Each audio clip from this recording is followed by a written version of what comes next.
बिस्मिल्लाहिर्रहमानिर्रहीम अस्सलाम वालेकुम दोस्तों, मैं आपकी खिदमत में हाजिर हूँ फॉरेक्स मार्केट में गोल्ड इंट्राडे और शॉर्ट टर्म एनालिसिस के साथ। आज दोस्तों ये मैंने फेबो लेवल लगाया हुआ है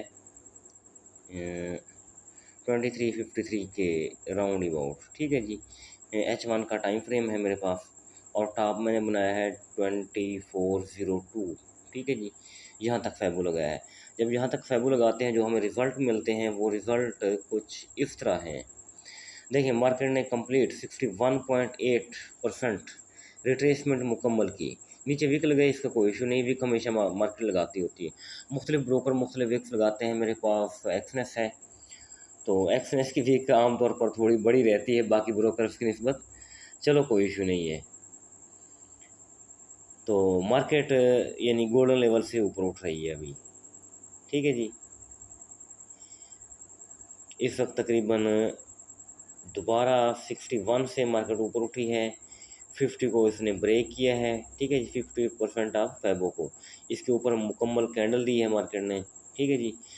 और 38% को टैप किया है। ये देखें जी, 2383 के राउंड अबाउट फिर मार्केट थोड़ा नीचे आई है।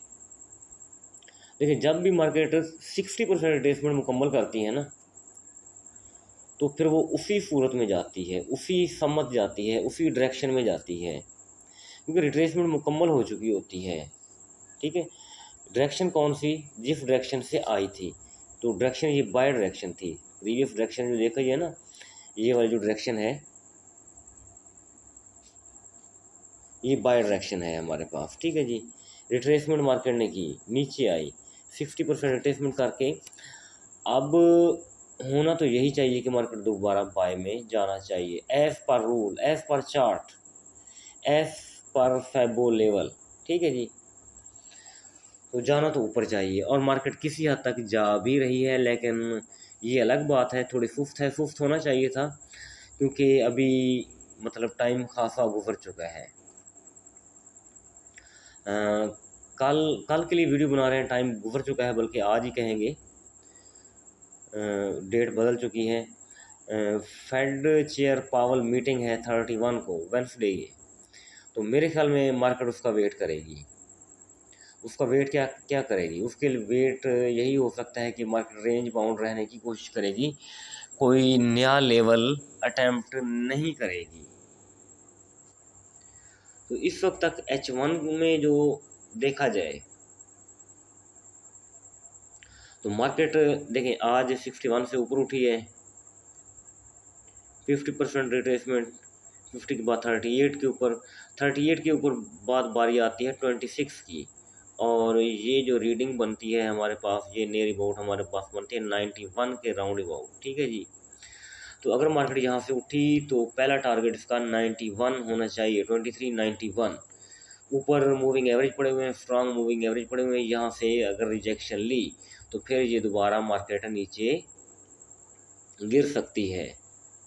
तो अगर इनको ब्रेक किया तो एक हाई भी पड़ा हुआ है हमारे पास। ठीक है जी। ये हाई इसने आज सुबह अर्ली मॉर्निंग बनाया था और अर्ली मॉर्निंग हाई बनाने के बाद ये आज सारा दिन मुसलसल सेल में आती रही। तो प्रीवियस हाई जब ब्रेक करेगी तो मार्केट फर्दर अप हो सकती है। तो H4 का टाइम फ्रेम देखें, इसमें क्या कहानी है। H4 का टाइम फ्रेम यहाँ भी तकरीबन वही सिचुएशन सेम है। इसके ऊपर भी हमें दो मूविंग एवरेज नज़र आ रहे हैं। कहाँ तक? 96 के ऊपर ही हमें नज़र आते हैं। अगर मार्केट यहाँ से ऊपर उठती है तो इन मूविंग एवरेजेस की एक मतलब पावर होती है, इनकी रिजेक्शन होती है और ये मार्केट को पुल करते हैं, ये हकीकत है। तो अगर यहाँ से मार्केट ने दबाव लिया तो दोबारा नीचे आ जाएगी, अदरवाइज़ ऊपर की तरफ ये मूव शुरू कर देगी। डेली टाइम फ्रेम में जाएं, फेबो को हटा देते हैं जी। डेली में देखें मार्केट कंप्लीट 50 मूविंग एवरेज के ऊपर से आई है। ठीक है। मैं हमेशा बात करता हूं, जब डेली टाइम फ्रेम में जाते हैं तो मार्केट जितनी रिस्पेक्ट 50 के मूविंग एवरेज की करती है, किसी चीज़ की इतनी रिस्पेक्ट नहीं करती डेली की कैंडल। ये मेरा मतलब बहुत अरसे से मैं इस चीज़ को नोट कर रहा हूँ और आप लोगों को भी बता रहा हूँ। तो जब भी मैं वीडियो बनाता हूँ तो D1 को मैं लाजमी देखता हूँ और D1 में फिर 50 के मूविंग एवरेज को लाजमी डिस्कस करता हूँ। तो आज भी बिल्कुल खूबसूरती के साथ बड़े ब्यूटीफुल तरीके से इसने इसको रिस्पेक्ट दी। रिस्पेक्ट देने के बाद मार्केट ऊपर जा रही है।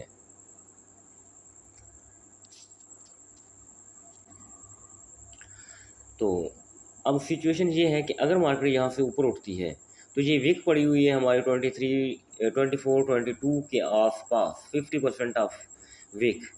तो मार्केट इस विक को भी फिल कर सकती है। अगर मार्केट का मूड बन गया तो मार्केट के लिए मतलब जो है ना रास्ता बिल्कुल खुला है। ठीक है जी। तो मार्केट जाना चाहे तो मार्केट के लिए कोई रुकावट नहीं है। मार्केट 24-20 के राउंड अबाउट यहाँ तक आ सकती है और इसको आना भी चाहिए, मज़ीद थोड़ा ऊपर होना चाहिए। तो अब आते हैं हम इधर, क्या नाम है अपना, ट्रेडिंग व्यू में। ट्रेडिंग व्यू में मैं आपको सिंपली बता देता हूँ, फैबो लेवल लगाए यहाँ से, तो देखिए मार्केट ने इसको रिस्पेक्ट दी और हमने यहाँ से सेल की। ये लेवल प्ले हो चुका है। ठीक है जी। टॉप से बॉटम, सॉरी, अब बॉटम से टॉप की तरफ जाते हैं। देखिए ये लेवल भी प्ले हो चुका है। मैं सुबह से कह रहा था 72 के आसपास मार्केट रिजेक्शन लेगी। ये दोनों लेवल हमारे प्ले हो गए। अब तीसरा लेवल ये बचा है, ये लेवल छोटा है खासा।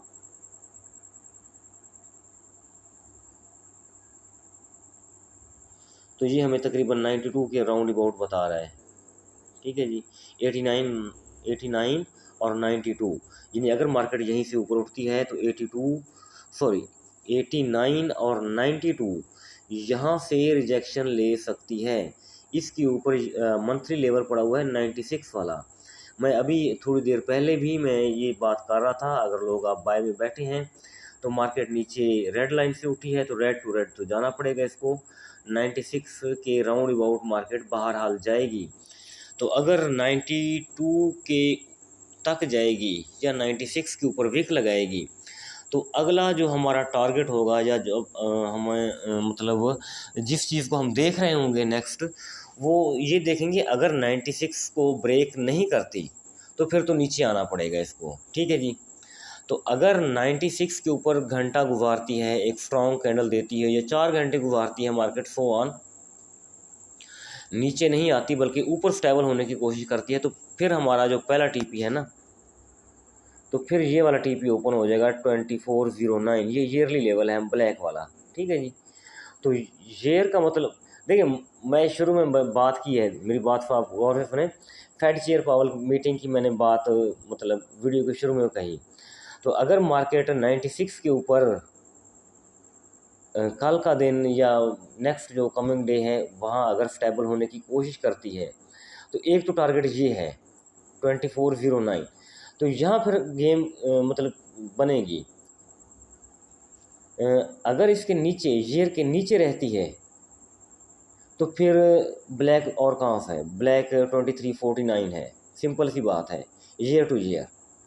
तो अगर इसके ऊपर स्टेबल होती है तो फिर ईयर कहाँ पड़ा हुआ है हमारा, 2694 है। सिंपल सी बात है, इसमें कोई दो राय नहीं है, कोई शक नहीं है, कोई शुबा नहीं है।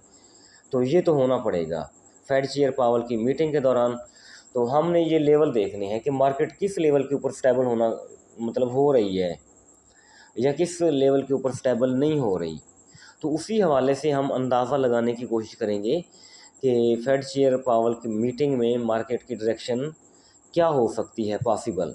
बहरहाल अल्लाह खैर करे, कल हम स्कैल्पिंग फिर करेंगे। आज भी अच्छी स्कैल्पिंग की माशाल्लाह, दिन भर ओवरऑल हम प्रॉफिट में ही बैठे रहे। तो इंशाल्लाह ये वीडियो मैंने बना के दी है। तो जो ही नई मूव आएगी तो पहला टारगेट तो ये है ना, यही तक, यहाँ तक तो वेट करना ही होगा ना हमें। 89 और 92 यहाँ तक तो मार्केट को आना पड़ेगा बाहर कीमत। तो फिर यहाँ जाके हम फिर मज़ीद देखेंगे कि मार्केट अपना नेक्स्ट मूव क्या बनाती है। तो उसके मुताबिक हम इंशाल्लाह एंट्री पकड़ेंगे। अपना बहुत सारा ख्याल रखिएगा, मुझे दुआ में याद रखिएगा। थैंक यू, अल्लाह हाफिज़।